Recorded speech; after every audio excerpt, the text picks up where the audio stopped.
Hello students, कैसे हैं आप लोग। तो बायोलॉजी भी हमारा सब्जेक्ट चल रहा है धीरे धीरे, क्योंकि ये याद करने वाला सब्जेक्ट है। तो मैं चाहता हूँ कि आपका ये सब्जेक्ट बड़े आराम आराम से चले। जितना पढ़ा दिया गया है उसको याद करते रहो, समझते रहो और फिर उसके बाद उसे नोट करते रहो। अब हम इसके अंदर एक और ऐड कर रहे हैं topic, that is structure of pollen grain. Structure of pollen grain. Pollen grain जैसे कि आप जानते हैं, इसका एक नाम और होता है, दैट इज़ माइक्रोस्पोर। क्या नाम होता है इसका? माइक्रोस्पोर। पोलन ग्रेन कहाँ पर बनता है? सबसे पहले बात, पोलन ग्रेन बनता कहाँ है? इट इज़ मेड इन बाइलॉब्ड, किसमें? एंथर में ये डेवलप होता है। ठीक।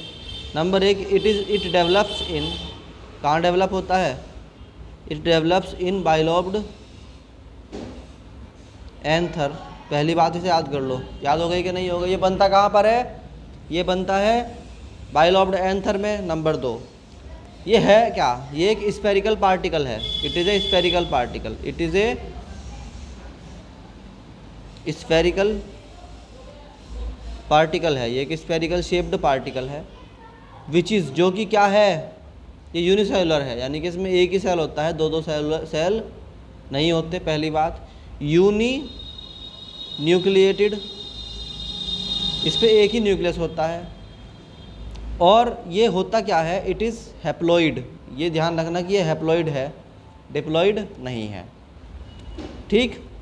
नंबर तीन, इट गिव्स राइस, ये फ्यूचर में क्या बनाएगा? It gives rise to male gametophyte. ये फ्यूचर में क्या बनाएगा? मेल गैमेटोफाइट बनाएगा। बात समझ में आई कि नहीं आई? तीसरी बात यह है, चौथी बात यह है कि इसके पास दो लेयर्स होती हैं। It has two layers. It has two layers. Number एक है इसके अंदर एक्साइन। क्या है? एक्साइन। एक्साइन का मतलब होता है आउटर लेयर, है ना। ये आउटर लेयर कुछ इस तरह की होती है बनी हुई, यानी कुछ हिस्सा बाहर को निकला हुआ होगा, उभरा हुआ हिस्सा होगा। ये जो उभरा हुआ हिस्सा होता है इसका, दिस इज कोल्ड वार्ट्स। क्या बोलते हैं इसको? वार्ट्स। तो एक्साइन जो होता है, इस पे क्या होती है? Exine is, it is thick.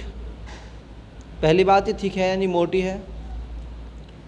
दूसरा, क्यूटिकुलराइज्ड है। क्यूटिकुलराइज्ड है, इसमें क्यूटिकल्स होते हैं। तीसरी बात है कि एक्साइन के पास क्या होते हैं? आउटग्रोज होते हैं। क्या होते हैं? आउटग्रोज का मतलब होता है वो चीज़ जो बाहर निकली हुई हो। आउटग्रोज कॉल्ड, क्या कहलाती है? आउटग्रोज वार्ट्स। क्या कहते हैं उनको? वार्ट्स। जैसे किसी चीज़ के ऊपर कुछ उभरी हुई होती है ना, उसे बोलते हैं, उभरी हुई चीज़ को वार्ट्स बोलते हैं। ऐसे यहाँ पर भी आउटग्रोज होते हैं, बाहर की तरफ उभरे हुए रे, 1 2 3 4 5 ऐसे बहुत सारे होते हैं। ठीक है, नहीं है? इसमें क्या होता है? Exine has fatty substance. क्या होता है इसके पास? एक फैटी सब्सटेंस होता है। फैटी सब्सटेंस का मतलब तेल जैसा पदार्थ होता है जो इसके अंदर भरा हुआ होता है। तेल जैसा सब्सटेंस होता है जो यहाँ भरा हुआ होता है। उसकी वजह यह है कि वो जो तेल जैसा सब्सटेंस है, यानी उसका नाम है क्या? स्पोरोपोलेनिन। क्या नाम है उसका? स्पोरोपोलेनिन यहाँ भरा हुआ है। तो हम कहते हैं exine has fatty substance called, क्या नाम है उसका? स्पोरोपोलेनिन। क्या नाम है उसका? स्पोरोपोलेनिन। ये स्पोरोपोलेनिन क्या करता है? सबसे बाहर की तरफ होता है और ये क्या करता है? ये प्रोटेक्ट करता है एनवायरमेंटल फैक्टर, यानी एयर, इंसेक्ट्स और अदर फैक्टर्स हैं, मतलब वाटर, इन सब से बचाता है। ये काहे के लिए? कि पोलन ग्रेन की लाइफ लंबी होती है, उसको बचना पड़ता है, बहुत सारे एनवायरमेंटल फैक्टर्स हैं।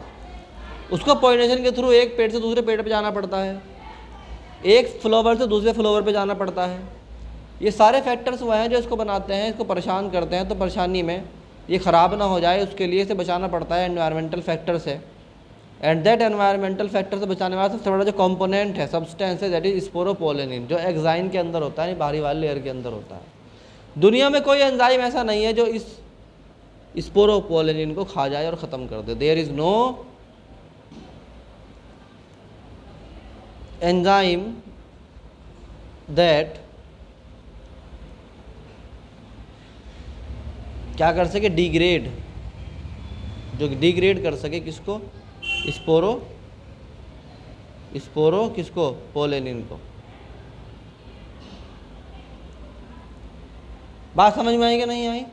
तो हम इसे बोलते हैं कि स्पोरोपोलेनिन क्या हुआ, sporopollenin is the most resistant, it is most resistant. दुनिया में जितने भी आपके पास सब्सटेंस हैं जो लड़ सकते हैं बाहरी एनवायरमेंटल फैक्टर से, उनमें सबसे बेहतरीन जो है वो क्या है, सबसे टॉप जो है दुनिया में वो क्या है, स्पोरोपोलेनिन। तो हम क्या, it is the most resistant, it is the most resistant, it is the most resistant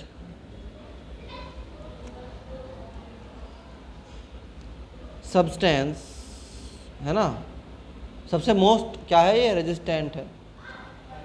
तो ये बात समझ में आई। अंदर वाली लेयर जो होती है, इनर लेयर, जो अंदर वाली लेयर होगी, इनर लेयर इज कॉल्ड, क्या कहलाती है, इंटाइन। क्या कहलाती है भाई, इंटाइन कहलाती है। इंटाइन का मतलब अंदर वाली लेयर।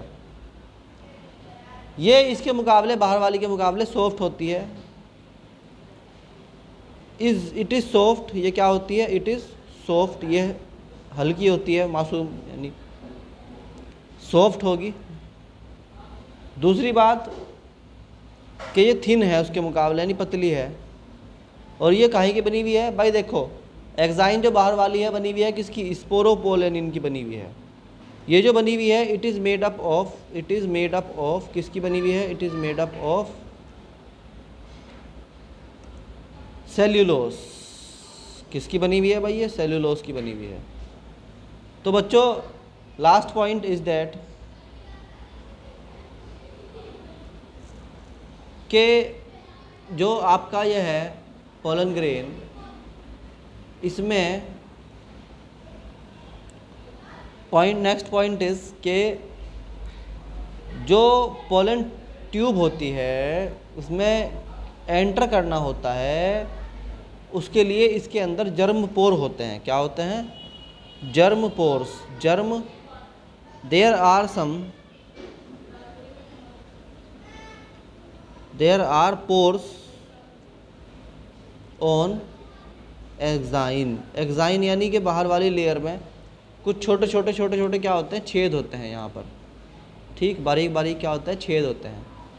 ये इसलिए होता है कि जब बाद में ये क्या करेगा, ये स्टाइल पे जाएगा, यानी वहाँ से स्टिग्मा पे जाएगा, फिर वहाँ पर पोलिनेशन करेगा, फिर वहाँ से उसकी एक ट्यूब निकलेगी, फिर वहाँ पर क्या होगा, आपस में इंटरमिक्सिंग होगी। तो वहाँ पर जाने के बाद इसे खुलना भी तो है इसके अंदर से, फिर क्या निकलेगा, मेल गैमेटोफाइट निकलेगा। तो थोड़े थोड़े रास्ते होते हैं, छोटे छोटे पॉइंट होते हैं इंटरनल, जो इसलिए बने हुए होते हैं कि जब बाहर से कोई मटेरियल, यानी अंदर से जब इसको खुलना होगा तो वो यहाँ से खुलेगा, इन रास्तों से खुलेगा।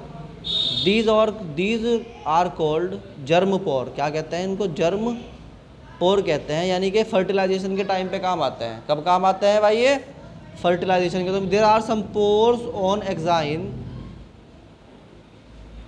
That are origin of pollen tube. मतलब क्या होगा बाद में जाके, जब ये मेल फीमेल पार्ट में चला जाएगा स्टिग्मा के अंदर, यहाँ पर जैसे ये ओवरी है नीचे, तो यहाँ पे क्या होता है कि इसे यहाँ जाके ना जब ये फर्टिलाइज़ करता है तो उसके अंदर से एक लंबी सी ट्यूब निकलती है जो ओवरी के अंदर जाती है। ऐसे ये जो लंबी सी ट्यूब निकलती है ये इन्हीं जर्म पोर के अंदर से निकलती है, निकल के भागती है। अब एक बात ध्यान रखना कि डाइकोट अगर है, डाइकोट प्लांट है अगर, तो उसके अंदर कितने जर्म पोर होते हैं, हम कहते हैं there are three germ pore in dicot जो प्लांट होते हैं उनके अंदर कितने जर्म पोर होते हैं, 2 होते हैं, 3 होते हैं। एंड मोनोकोट के अंदर 1 होता है, एंड ओनली 1 इन किसमें, मोनोकोट। समझ में आया कि नहीं आया आपके? तो ये था स्ट्रक्चर ऑफ पोलन ग्रेन, इसको लिख लीजिए, याद कर लीजिए। अब चलते हैं नेक्स्ट टॉपिक पर, that is polonium. Thank you.